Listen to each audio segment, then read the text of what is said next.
Welcome back, everybody. I am here with Boston Scott from the Philadelphia Eagles and also repping Team Dignitas right here. And the first thing I got to ask, for people who might not follow you as close, what are you doing here? Yeah, man, so I am here for the Super Smash Brothers tournament. It's a 1v1 tournament here at Montgomery County Community College. They have some high school kids here that are competing, putting their skills on display. So your boys just out here, showing some love. We're auctioning off a jersey, and all the proceeds going to be going to Live to Serve PA. So I'm just here having a good time, doing some gaming, man, just vibing. Yeah, and I see over there, you've been playing some games against these kids. So it's a high school tournament. Tell me, how these kids looking in terms of skill level? Yeah, I've been watching the skill level. Like, I've been playing a little bit here, 1v1s. I've been getting worked a little bit, but, just watching them on the big screen is honestly pretty cool to see because, the skill level is pretty high to say that they're in high school. I mean, it's pretty cool. It's pretty cool, yeah. Yeah, and that is really good to hear. So I got to ask, different kind of competition, but I do know you're repping Team Dignitas. You got picked up as a content creator, and without, spoiling too much, can you let us know what that entails? Yeah, so I've been, major shout out to Dignitas too. They've shown so much love and support, and honestly, it's a dream come true for me. I'm involved with the content creation, like you said, but I'm also involved heavily with the Rocket League team. I was in Los Angeles with them as they, went for the winter major, and so I'm just looking to be involved in any way that I can. As of right now, I'm a sub. Your boy's still trying to get right, but your boy's skills have been elevating rapidly. So yeah, I'm looking forward to whatever, however they want me involved. Whether it's being in the professional world as an athlete with football, I can bring some things that I've learned along my journey to those guys. It's just been an incredible opportunity, man. But again, shout out to Dignitas, showing love for your boy. You got a rep, but it's been cool. It's been real cool. Yeah, and you touched on it, but I want to ask, what aspects of competition sort of cross over between the two realms, esports and traditional sports? The mental aspect of it. The mental aspect of it more than anything, because you have to be able to, compete not just once, but over a long period of time. Like with football, you have to compete for an entire season, going into the playoffs, going into the Super Bowl. Same thing with these tournaments. We have like a 5, 6, 7, 8 hour event, you're playing over and over and over again. So if you don't have the right mental headspace, then, you can kind of trail off at the end. You know what I mean? So I think that mental aspect of it is really important, and just finding whatever motivates you to drive you and push you through, competing. Mm-hmm. And it's all about that passion that gets you there. And you talked about it a little bit off stream, but you've had a passion for gaming for a long time, right? Yeah, I've had a passion for gaming for a long time. Ever since I was a little kid, coming up, I was on the Nintendo 64, well, really Super Nintendo with Mario Brothers, Nintendo 64, PS1. I've played basically it all. You know what I mean? So I also, I love Smash. You know what I mean? Fatality is my favorite player. Captain Falcon. Shout out to the Falcons out there. But yeah, so I've been playing for a long time, man. But it's always been a big part of my life. And now that I'm able to connect, and see guys play and they're having opportunities, not just with, not just playing anymore. You can have an opportunity to earn a scholarship. You can have an opportunity to go and be a pro and get paid and all that kind of. I think it's cool how the gaming industry has been, evolving and elevating. You know what I mean? And so I'm just looking for ways that I can, help bridge the gap, and bring gaming into the mainstream. More opportunities for kids and that type of thing. So yeah, and speaking of all those kids, this is all, of course, a charity event helping to raise money for Live to Serve. So what does it mean to you to use your presence to help raise this money for Live to Serve? I mean, that's what it's all about, man. Gaming is always going to be around. You know what I mean? And I know that there's always been a stereotype and a stigma around video gaming being a distraction, whatever it may be. I think it's important to have balance as far as your gaming career, but at the same time, you have opportunities like these where you're able to raise money for nonprofits. You have opportunities, like I said, for kids to be awarded scholarships that may not have had an opportunity if they were just, doing, just living out their regular lives. So I think it's a cool thing. Gaming is always going to be around, so why not use it to be proactive in the community? Yeah, that is really fantastic. And honestly, I just want to ask, is there any more big fundraiser or anything like that? Any events that you're doing with the local Philly community you want to shout out in coming up? Not as of right now, but there's gonna be some stuff coming. Glad to hear it. So, Boston, I just want to thank you so much for your time. Thank you for coming here, helping us raise this money, and also enjoying some games. Like you said, these kids, they're good. Yeah, they're good. They are. They inspire me to get back on it. But yeah, for sure. I appreciate you having me on. Yeah, thank you so much for your time. We'll look forward to seeing you around. Appreciate you. Yo, how would you feel about commentating for our next round? Commentating for the next round? You want to commentate? Possibly the next set if you want. Yeah. I'll give it a shot. All right. Our next match. Who we got up? Yeah, so we do have Cherry Peachy. Now, Cherry is one of the players who I have been told to watch out for. We've got the #1 player right there. You see in the yellow sweatshirt? That is Mercury, the #1 player in Philadelphia. Okay. And Cherry, you can see he's right there with him, a very good friend of Mercury. And, just being friends with the #1 kid in the neighborhood, that's what gets you up there in the skill level. Yeah. I'm looking forward to it then. Your boy's going, I'm going to tap into my commentating skills, see what I can do. Let's see what happens. Yeah, I'm excited to see, we got a real high-level matchup, and we're going to go to a very brief break, but when we get back, we're going to have this matchup, and hey, stick around, we got Boston Scott on the commentary desk, so it's going to be a good time. Let's go. Hello, I'm Jay Kennedy, founder of Live to Serve. Live to Serve is an organization inspired to impact and care for the needs of low-income individuals, single mothers, and seniors. Live to Serve was organized to be an extension of a lifelong desire to help others. As a child, I would tag along with my parents as they sought to meet the needs of others.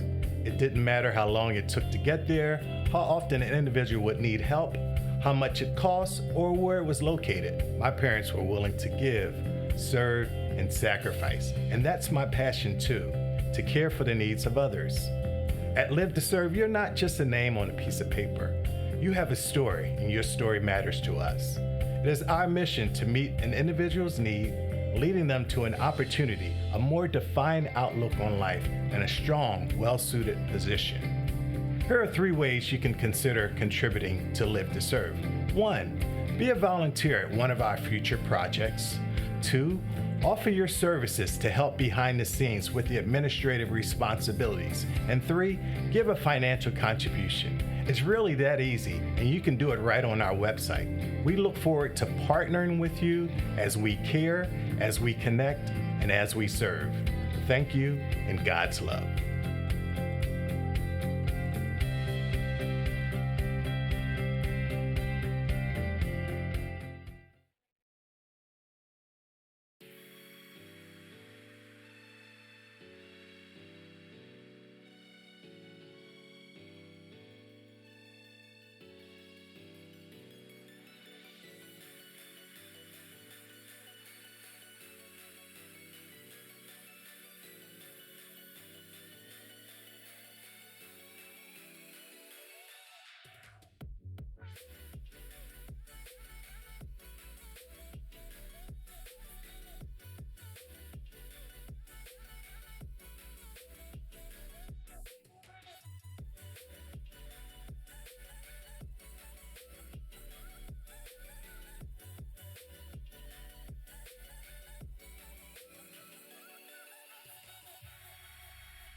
What's up, y'all? Hey, y'all thought your boy was gone, but he's here. I'm about to tap into my inner commentator, so I'm gonna be here for this next match. We got Pokey Fan running Sheik versus Cherry, who's gonna be running Pyramithra. Yeah, that Pyramithra. And I was telling you before, these are two players that we were told to watch out for. 100%. They're amazing players, very good friends with the #1 player in Philly, and I'm excited to see what they bring to the table. I mean, it's that high level of competition that you get only by playing with other top players. For sure, and that's what you need. That's what you need. You want to go against the best at all times. You want the best competition out there. So I think it's good experience for both of them as they go through this tournament. And we saw the fist bump come out there. Yeah, a little fist bump. Got to keep the sportsmanship going. You know it. As it looks like it might be. We'll stick to the names right there, but Pokemon Z on the Sheik against Cherry on this Mythra as Cherry they're already. Yeah. Quickly putting pressure. Yeah, this ledge Trying to keep pressure. him on the ledge. You love to see it. They ordered to the Pyra. They want this meaty hit. Oh yeah. There we go. All right, a little transition there. You got Pokefan. Okay. Putting together a little there. Oh, that the pressure parry. on. Good parry. Yeah, I love to see it. They're drifting in with these nairs, trying to get a combo set up. I love that. These little like empty hops back. It's a good spacing tool. Right, most definitely. I think it's so important with these two types of characters. Spacing is just so important. Yeah. Weaving in and out. I saw you were doing a lot of that on the Falcon, and that's exactly what they did to get that dash attack right there, right back over to the Mythra. Most definitely. If you have a guy like Falcon, it's so important to make sure that you're spacing. If you get caught in that neutral game, it's hard to get out of that. Yeah, it definitely is. I mean, really fishing for this stock. They went for that charged up smash right there. They really want it right here. But, going on the stage, what a good mix-up right there. Nice. The fully charged Photon Blade? Okay, yeah, they're playing. Oh, yeah, all stops are out right now. Hey, they know that they're playing against the best, so they're pulling out all the stops there. Oh, man, Cherry sent them all the way to the top. There we go. Bat them off. Oh, how are they going to get back? Oh, there it is. Good beautiful. Good reads. Yeah, and now with that reads. 3 stocks to 1, Boston. Yeah, 3 stocks to 1. Hey, we're gonna have to string something together here. I mean, Sheik's a huge swingy character, very big combos, but is it enough? Gonna have to be consistent. Oh, landing with that air dodge, that's scary. Yep. Stay with that ledge. Oh, Sheik. With Mythra and Pyra, if you can stay near the center of the stage, you help yourself out a little bit more. But there we go, a little misinput right there. There we go. There's one stock. One mistake. That's all you need to exploit. At this level, one mistake can be your stock. Yep. Most definitely. I'm gonna try to force a mistake with that F smash. There we go. We're standing in the center of the stage right here. They kind of figured each other out. Now we just scrapping. Oh yeah, but you can see a lot more methodical play right here as Pokefan claws their way back into this. Nice. Oh. Not falling for any of these traps right here. These big hits are not connecting from Cherry. Oh, there it is. That's it is. Beautiful stuff right there. Cherry able to clean that up. Yeah, Pokefan. Cherry throws up the three fingers there. Throws up the 3 on him. That was nice. That was clean right there. The fact that they're able to get that up B, they scooped from below the platform and hit them on the platform. It killed so much earlier. And I think it's cool to see the adjustments there. You saw a lot of edge guard, a lot of ledge guarding at the beginning, and they kind of adjusted and got to the center of the stage, and they just duked it out from there. So it's cool to see the high level and the adjustments throughout the game. Yes. Oh man, we're already getting right back into this. These high-level players, they just want to go right into it. Okay. No hesitation. Right back into it. Same matchup too.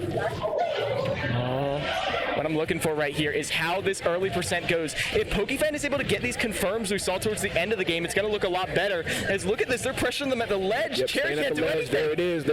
This is patience right here. This is patience. Drawing them in. Oh, there we go. Just like I said, it changed. The tempo changes. There it is. This is a scary situation being ledge trapped by Mythra because one down tilt can set you up for so much damage like that. Just like that. Ooh, where's the grab? Little miss grab. I like this so far, though. Yeah. It's so much more careful what we're seeing from Pokefan, but now Cherry's catching on. They're onto the Pyra again, and they get the landing Pyronado, no shield break, but they get the spot Good dodge spot after. dodge. And you see in that first match, it's really about filling them out, right? Filling out your opponent, figuring out what they're doing, and now we see a little bit more of their own methods, kind of bringing their own thing. Yeah. Oh, and their own thing is this landing Pyronado. That can shield break, but no. Oh, they go all the way with the bouncing fish, and now they're continuing to keep up this pressure. The down air sends you out. Oh. Being patient here. Oh! Another prominence revolt. That's tough. Right here, it is going to be Cherry taking the lead again, but it's so much closer right here. PokeFan is not letting it slip away from them, but as I say that... Cherry's doing a good job here of just, it seems like just keeping Poke guessing. Seems like.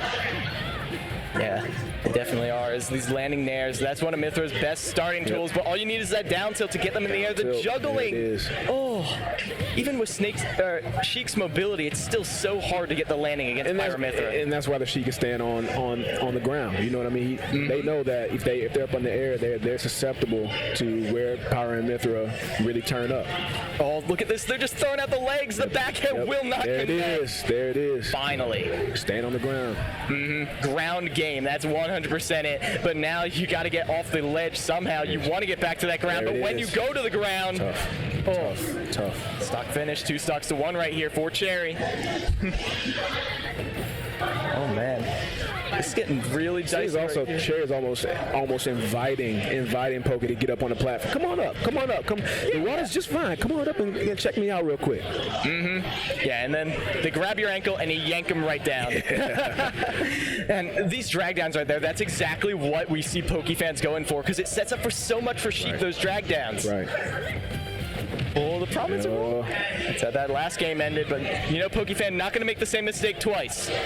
Oh, that's a good parry there. Oh, the string right here. Trying to string them together from the ground, man. Trying to string those combos together from the ground. Yeah. Can't afford to let Pyra out. Oh. You see what I'm saying? Staying up on those platforms, inviting Sheik up. And I like how they don't overcommit on that punch. Look how low that shield was, though, from the Pyronado. Bouncing fish. Oh. Bang. Oh, nice stuff. 1-1. Here we go. PokeFans gets us to last stock right here, but they're already to the Pyra. They just want to end this right out. Yep. Staying up on that platform, inviting them up. Rapid jab, not going to connect. Okay. I'm liking what I'm seeing here. There's that grounded starter you called out. That's tough. Oh, this ledge, it's terrifying, Boston. Yep. So many options for Pyra/Mythra. Spreads the up tilt, not going to connect. The double jump right there saves their life, and they get the opening again. This offstage situation, are we going to go to a game 3? Oh my goodness. That forward tilt got to finish them. Oh my goodness. Oh, this is actually best of 5 right here, so we have one more right here. We're far enough into the bracket, and I mean, with how good these players are, you surprised it's best of 5? No, not at all. You have the top talent going at it. You know what I mean? Like I said, it's important for experience as they go through this tournament, but this is the best of the best right here. So I see Poke making the adjustments and coming back with it. And with how much they adjusted in that game too, with that more grounded play, I think we could be seeing at least a game 4 coming out here. Like, I mean, PokeFans, they had the lead, but that was one edge guard away from death. Right. Correct. We'll see what happens here. I'd love to see more of that edge guarding, because Pyra/Mythra can struggle off that ledge. Most definitely. That rapid jab, they open them up, but they land with that photon blade to open them up in that low percent. Together. Oh, see that one miss right there? That's you can't afford that. Then all of a sudden you're on the ledge. You're having to get back on with those many options that Pyra has. Yeah, and you know they can hit it, but it can be these nerves in this tournament setting. You're down 0-2, and it's so hard to come back. For sure. I'm looking for my guy to bounce back right here. Yeah, bouncing fish back, because but Cherry's doing a good job right here up on the platform. Ooh, yeah. I love that juggle. Oh, the switch midair. They weren't ready. A little sauce. That forward tilt's what ended that game 2. Oh, there it is. First stock down. Yeah. Whew. You love to see it. Cherry doing a great job here. Just the constant pressure, just being aggressive. Again, like I said, inviting Poke onto the platforms. And when Poke's off the ledge, it's game on. So many options, keeping the pressure on at all times. The best chance that Poke has is keeping it on the ground. Oh, man, but the ground is where you're getting these down airs to connect, as Cherry is pressuring them from above. It's like a bombing raid. They keep coming down with the down airs. That's for sure. Cherry's doing a good job of adjusting to that. All right, here we go on that ledge. That's where we saw That's a good job. Oh, they can't get the follow-up off that forward tilt. It's too high percent. That time. There we go. Oh, you love to see it. PokeFan gets us. Immediately. Immediate trade back. PokeFan down to the last stock. Trade it. could be winner's bracket stock right here, Boston. Yeah, here we go. Yep. Oh my. Okay. All right. On the platform. I hear you. I hear you. Oh, I hear you. I hear you. Oh, he sacrifices the stock. He wanted it all. Yeah. He wanted it all. You're hearing a little too much. They're getting a little too rowdy right there. Back in that. Oh, went for the hard read. Yeah, and it almost connected too, but the fan. Yeah. Oh. Good swap there. Down and set up. There it yeah. is. That was a convincing victory right there. Yeah. You know what I mean? That was a hard matchup. Yeah, it's definitely. I think it does come down to that matchup. The fact that Mythra can do a lot of the things that Sheik does, just with a little bit more range. Yeah, exactly. The range. There's so many options on the ledge. It's hard for Poker to get back up. Yeah, it was really, really nice. Honestly, I love to see that they were able to stay in that. The fact that they were able to keep that game 3 close. You were talking about mentalities in our interview, and it's so easy to just give up when you're down that far. You're like, I have to make a full reverse 3-0. Nah. I think it says a lot about, the person as a player, because, all odds are against you, right? Your back is against the wall. Seeing Poker be able to respond right there in that game 3, I think was important for him. Yeah, it's really nice to see. And we're definitely going to be seeing these players again. I think that was still winners, so there's still going to be some very nice stuff. But we are going to be going into a quick break. We'll get up to the next game. Not sure if you're going to be here, so anything you want to say to wrap things up? Hey, appreciate everybody tuning in, man. This is a great event. Shout out Philly Esports. Shout out Live to Serve. Shout out everybody that made this possible. Much love to y'all. Hey, continue to support your boy. Continue to support the Eagles. Fly Eagles fly. And let's go dignitize too. Still kind of weird saying that, but hey, it's great stuff. Great stuff. Appreciate everybody. Yeah, 100%. Thank you so much for being here, Boston. We're going to go to a quick break, and when we return, even more Smash Brothers as we get towards the end of this tour.